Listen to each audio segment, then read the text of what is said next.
Selamat datang di channelnya Ningwati yang sederhana tapi menarik untuk dilihat. Apa kabar kalian semua?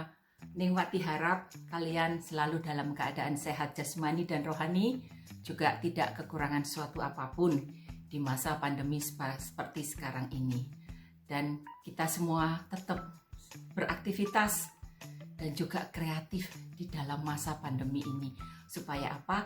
Supaya tidak membosankan hidup ini dan tetap jalan ini pikiran kita menuangkan ide-ide, baik itu dalam masakan, bikin kue, atau juga ngevlog seperti sekarang ini.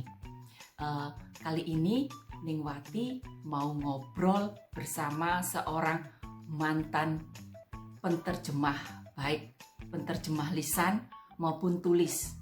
Ya, karena di Belanda ini bahasa asing terutama ya, itu sudah tidak asing lagi. Bahkan banyak orang yang bisa beberapa bahasa asing di sini. Dan itu sudah tidak mengherankan lagi, suatu hal yang biasa. Nah, ada pula yang keluaran akademik, jadi mereka memang belajar khusus, misalnya di universitas atau apa. Ada pula yang secara otodidak, jadi mereka belajar sendiri. Seperti yang mau Ningwati wawancarai kali ini. Dia belajar sendiri secara otodidak, tapi toh dia diakui sebagai penterjemah resmi di Belanda pada waktu itu. Juga namanya terdaftar di KBRI. Begitu ceritanya.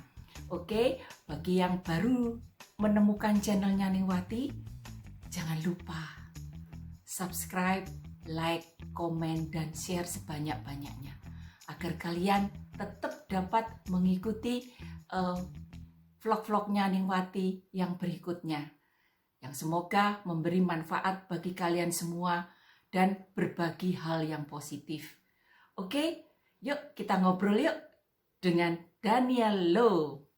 Halo, ini dia mantan penterjemah bahasa Belanda Indonesia, juga Indonesia Belanda waktu itu, dan juga lisan dan tulisan. Halo, apa kabar Den? Ya, baik. Baik. Terima kasih. Ya, kamu lahir di sini? Enggak, saya itu lahir di Surabaya, di Indonesia, kira-kira 55 tahun yang lalu. Iya, dan kamu datang ke Belanda waktu umur berapa? Saya waktu itu umur 8 tahun. 8 tahun ya? Ya.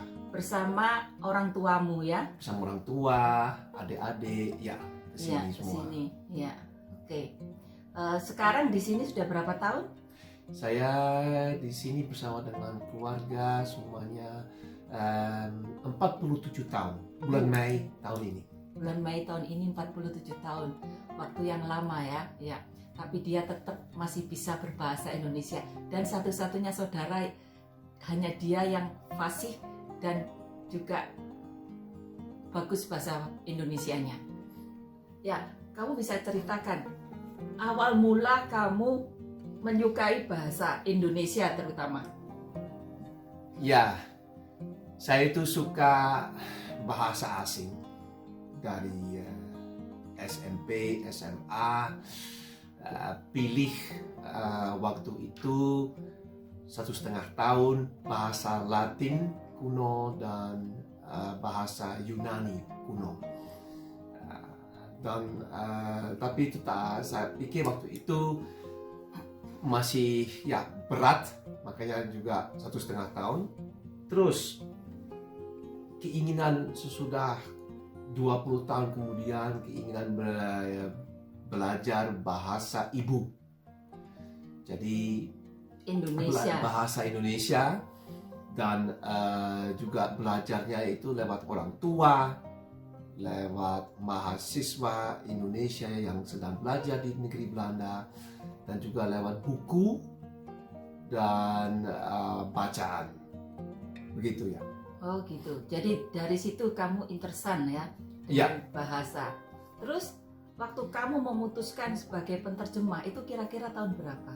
memutuskannya menjadi resmi itu kira-kira tahun 1996. Ya, waktu itu saya pikir oke, saya sudah kuat dalam bahasa ini dan melamar kerjaan sebagai pengusaha di berbagai instansi dan Institut Bahasa ya. Institut Bahasa, mengajarkan bahasa Indonesia dan budayanya kepada orang-orang dari perusahaan Belanda yang mau dikirim ke negeri Indonesia.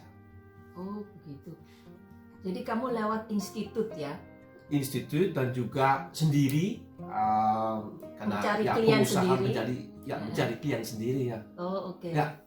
Tapi Ya. yang banyak kamu ajar bahasa Indonesia itu orang-orang Belanda yang mau dikirim ke Indonesia. Iya benar. Iya. Karena lewat institut itu tadi ya. Iya benar. Jadi Iya. kamu dapat klien tersebut dari institut itu. Benar.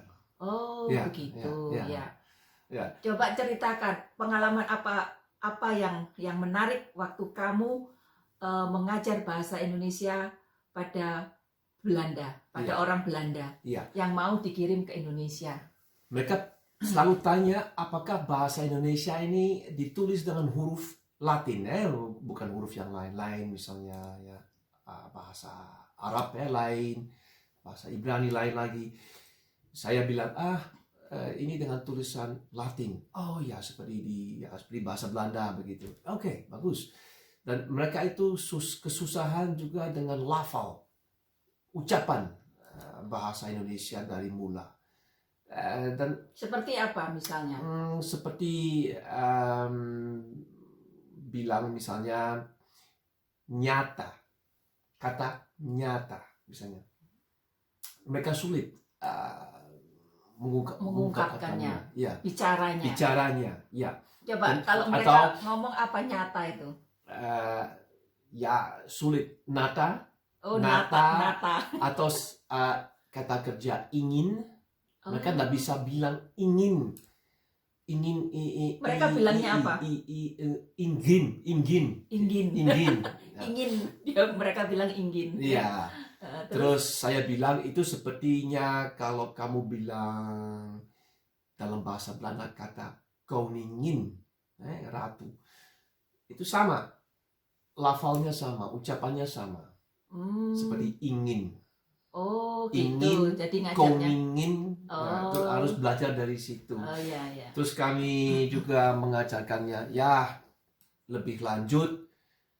Kalau yang agak tinggi ke arah jilid kedua, misalnya tahap kedua, intermediate, iya, itu juga tambah susah mereka karena bahasa Indonesia tidak ada pengupasan kata kerja dan itu harus dikatakan begitu dan juga tidak seringkali murid-murid Belanda itu tidak bisa juga menggunakan kata kerja yang diawali dengan di.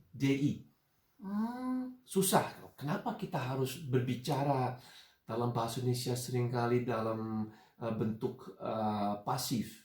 Oke. Ya.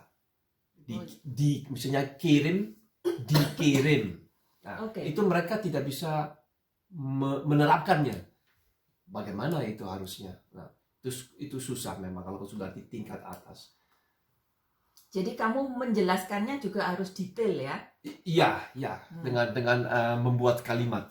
Nah, walaupun begitu tetap susah. Tetap susah ya. Jadi begini, bahasa itu apapun itu, baik itu bahasa Indonesia, bahasa Belanda, itu selalu ada faktor kesulitan tersendiri.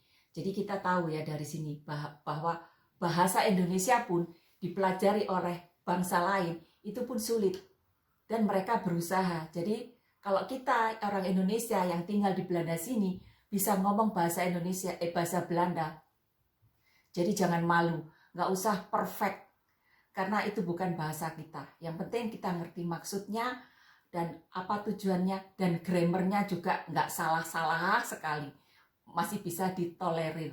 Itu menurutku. Kalau Benar. menurut ya Iya. begitu. Tapi kalau dia ada orang ngomong sedikit salah dalam bahasa Belanda, selalu dikoreksi. Dia bilang begini loh gitu. Itu dia ya otomatis karena dia penterjemah begitu. Iya. Jadi semuanya itu ada faktor kesulitannya ya. Benar. Oke, nanti kita bahas lagi. Itu tadi penjelasan yang singkat, tapi aku harap kalian bisa mengerti. Dan sekarang aku mau tanya, bahasa asing apa yang kamu bisa secara fluent, maksudnya secara bagus, Secara fasih secara maksudnya. fasihnya? Ya, terutama ya bahasa Inggris, bahasa Belanda, bahasa Jerman, Mhm. bahasa Prancis, Spanyol, dan juga Indonesia. Oke, bahasa Jawa nggak bisa ya? Bahasa Jawa cuma bisa mendengarkan dan beberapa kata bisa diucapkan. Dia paling nggak bisa bahasa Jawa, dia nyerah katanya. Karena ada bahasa Jawa kasar, bahasa Jawa kromo inggil. Bahasa Jawa kasar itu namanya bahasa Jawa ngoko. Ada kromo inggil lah, yang kromo inggil ini dia nggak bisa, belum bisa, mempelajari beberapa kali selalu nyerah karena susah ya. Kenapa kamu mau ingin sekali mempelajari bahasa yang ada di Eropa ini? Iya, itu pertanyaan yang baik. Ya. Karena dulu saya pernah mengikuti kursus Alkitab di Amsterdam. Dan mulai dari situ saya pikir, hey, saya dengan bahasa-bahasa yang di luar negeri ini, di luar Belanda, itu bagus untuk dipelajari, untuk akhirnya bisa baca dalam bahasa tersebut. Maksudnya membaca Alkitab dalam bahasa-bahasa tersebut. Itu Ya, tujuan saya. Karena dalam bahasa di Alkitab itu adalah bahasa baku dan bahasanya selalu bagus lah, maksudnya bukan bahasa yang sehari-hari. Jadi belajar dari Alkitab itu bisa cepat mempelajari bahasa asing lainnya. Benar. Begitu. Dan itu juga saran dari almarhum Om Simon Hoek yang waktu itu menyarankan suamiku untuk lebih mendalami bahasa asing yang ada di Eropa ini dari Alkitab. Benar. Karena beliau dulu adalah mantan pastor ya, Yeah. mantan pastor di Belanda sini, dan beliau tahu bagaimana sulitnya mempelajari bahasa asing. Maka beliau menyarankan ke Daniel untuk belajar dari Alkitab dan sudah diterapkan, dan hasilnya bagaimana? Ya pelan-pelan bisa. Terutama Ya. bahasa Romain itu ya. Ya, bahasa mulai saya mempelajari lagi waktu yang dulu di SMP sudah tidak diteruskan, itu bahasa Latin kuno, bahasa Romawi. SMP sudah Saya sudah ini tak sudah stop. dikasih Ya, bahasa kasih Latin. sudah ya, dari kelas 1 sudah. Oke. SMP. Oke. Ya, terus kelas 2 saya stop. Stop karena Karena terlalu sulit, berat, ya, terlalu berat. Iya. Terus sekarang mulai lagi. Mulai Terus lagi ya. Sudah tak selesaikan dalam 3,5 tahun. Bahasa Latin. Bahasa Latinnya, dan sekarang sedang latihan membacanya. Iya. Dan itu juga sangat berguna karena sekarang dia sering kerja ke luar negeri ya. Jadi bahasa itu benar-benar terpakai. Maka dari itu di sini bahasa itu adalah pemersatu bangsa, itu benar adanya. Kalau kita bisa belajar bahasa asing lebih dari satu, itu alangkah bagusnya. Tapi ada pula orang yang tidak ada talent dalam bahasa, contohnya saya.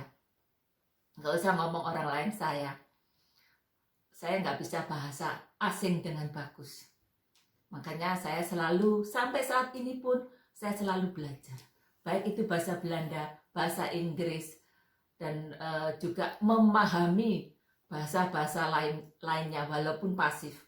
Mendengar orang bicara, oh ini dari Prancis, oh ini dari Spanyol, apalagi tinggal di lingkungan Amstelveen sini banyak sekali orang luar negeri, juga dari Eropa Timur.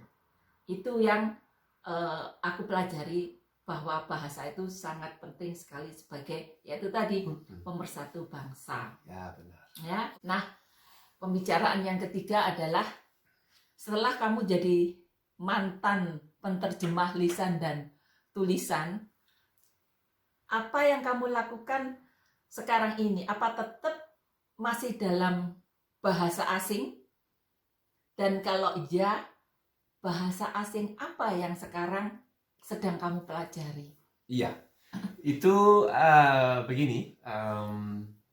Sejak saya berhenti sebagai penterjemah, saya pikir juga mau apa ya sekarang, hobi mungkin ya, saya teruskan dengan secara hobi. Nah itu ya tadi, dengan mulai dengan bahasa Latin kuno Romawi, itu saya sudah bilang ya sudah diselesaikan, dan saya teruskan dengan bahasa Rusia, bahasa Arab modern, bahasa Yunani modern, bahasa Ibrani modern, ya, dan bahasa Yiddish, itu bahasanya khusus orang Yahudi, dan bahasa Hindi, bahasa utamanya dari negara India, dan bahasa Jepang. Oke, ya. Apakah semua itu kamu pelajari secara otodidak atau kamu les secara khusus? Nah, disitulah perbedaannya. Saya mempelajari semua bahasa ini yang tadi telah disebut dengan bahasa autodidak. Belajarnya autodidak, belajar sendiri dari internet, online, dengan download buku-buku, dan juga mendengarkan podcast, mendengarkan dan melihat YouTube, ya begitu. Terus kamu juga secara reglementer, aku dengar, mengikuti eksamen dari bahasa ini lewat internet. Ya bukan eksamen sih, mengikuti ya ujian-ujian kecil-kecilan begitu. Tapi itu tidak ada diplomanya. Nggak ada gitu diploma. saja. Enggak. Tapi nilai ada ya. Nilai ada. Okay. Ya. Yang penting nilai toh. Diploma itu kan kecuali kalau dari akademik. Ya terus? Ya. Terus ya sampai dengan sekarang sedang mempelajari bahasa yang tersebut itu serentak. Jadi saya ingin juga membuktikan bahwa orang yang sudah di atas 50 tahun usianya masih bisa belajar bahasa-bahasa sulit atau mudah. Dan juga ekstranya bisa serentak itu. Sekaligus dipelajari, bukan satu persatu, tetapi sekaligus dalam satu dalam waktu, kurun waktu. Apakah dari bahasa-bahasa ini ada kesamaannya setelah kamu mempelajari? Iya. Indonesia, Rusia, apa gitu? Ya, dari bahasa Latin kuno Romawi itu kan bahasa ibunya bahasa Prancis, Portugis, dan Spanyol, dan Itali, dan juga Romania. Nah, itu ada persamaan, ada beberapa kata yang ada sama di antara bahasa-bahasa ini. Iya. Ya. Dan juga apalagi bahasa Arab dan bahasa Hindi, banyak sekali kata mereka itu diserap ke dalam bahasa Indonesia. Saya heran sekali. Hei, apa ini? Wah. Bagus. Ya. Jadi Hindi, Arab itu diserap ke dalam bahasa Indonesia. Iya, Oke. banyak yang ditemukan katanya. Ya. Oh ya, kalau kamu menulis antara bahasa Arab dan Ibrani, apakah sama? Bacanya juga dari kanan ke kiri.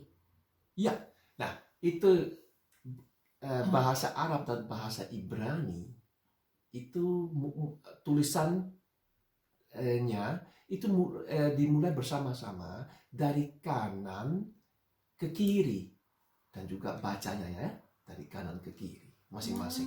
Iya, tapi huruf-hurufnya itu lain. Hurufnya lain Iya. ya. Nanti kamu bisa kasih lihat hurufnya dalam Ibrani atau apa cara belajar melalui apa gitu nanti. Oh begitu caranya. Jadi ada kesamaan ya setelah belajar beberapa bahasa ini. Iya benar. Ya. Yang menurutmu sulit menulis dalam bahasa asing itu negara mana? Kalau yang sulit itu yang bahasa Jepang yang paling sulit juga. Oh iya. Apakah bahasa Jepang itu ada kesamaan dengan bahasa Cina? Nah itu ya dan tidak. Okay. Karena bahasa Jepang itu berasalnya dari biksu-biksu Cina yang kebetulan pada abad ke-5 saya kira itu pergi bertemu dengan orang-orang Jepang. Jadi mereka memberitahukannya kepada orang Jepang, tapi orang Jepang juga membuat kata-kata sendiri dengan ucapan-ucapan sendiri.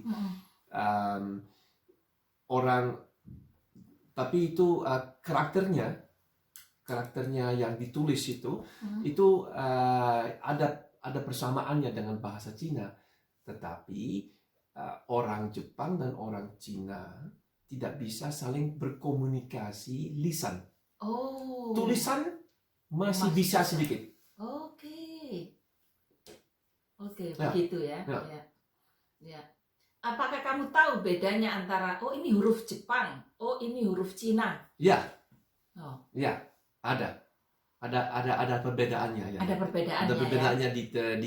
di dalam tulisannya ya. Bisa nanti kamu perlihatkan? Boleh? Ya. Ya.